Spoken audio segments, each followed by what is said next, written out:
Why do we place such importance on forecasting and scenario mapping in political risk analysis? Well, it's simple.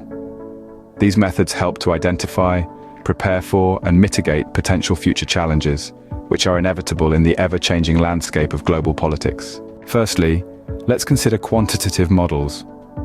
These statistical and econometric models are used to quantify political risk factors, allowing for a more numerical, data-driven analysis. A prime example of this is the World Bank's political risk insurance, which calculates coverage based on a variety of factors such as government stability, socio-political indicators, and economic performance. Next up, qualitative scenario analysis. This approach relies on expert opinions and qualitative assessments to develop scenarios that explore different political outcomes. Stratfor, a geopolitical intelligence platform, employs this method to assess political risks around the world. The process involves synthesizing expert insights to create plausible scenarios of what could happen next. The Delphi method is another interesting approach. It involves iterative rounds of surveys and feedback from a panel of experts, aiming to converge on forecasted outcomes. The Economist Intelligence Unit, for example, uses this method in their country risk service, where expert opinions are incorporated to assess political and economic risks. Game theory, on the other hand, analyzes strategic interactions among different actors to predict political outcomes. For instance, during the European debt crisis, game theory was used to analyze the negotiations between Greece and its creditors.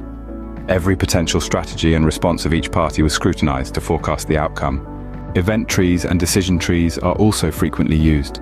They provide structured graphical representations to map out potential events and decisions, helping to evaluate possible outcomes.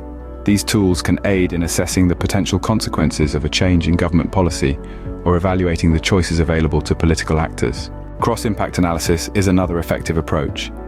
It examines the interdependencies of different political events to identify how changes in one area may affect others.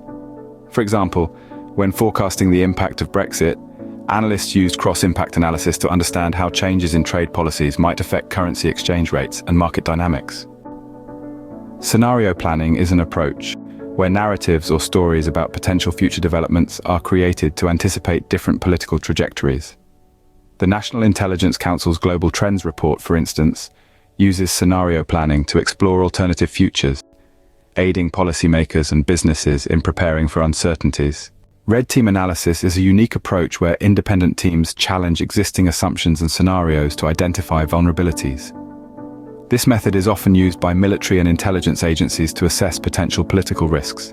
For instance, red teaming could be used to evaluate the possible responses to a controversial policy decision. Finally, Bayesian analysis is an approach that updates probabilities based on new information, allowing for dynamic adjustments to forecasts. This method has been applied in predicting election outcomes in several instances, adjusting probabilities as polling data and other information became available. In conclusion, these various approaches to forecasting and scenario mapping are invaluable tools in political risk analysis. They enhance our ability to anticipate and adapt to evolving geopolitical landscapes, as demonstrated by various organizations and analysts working in the field. It's clear that the ability to predict and prepare for potential future challenges is essential in our complex and interconnected world.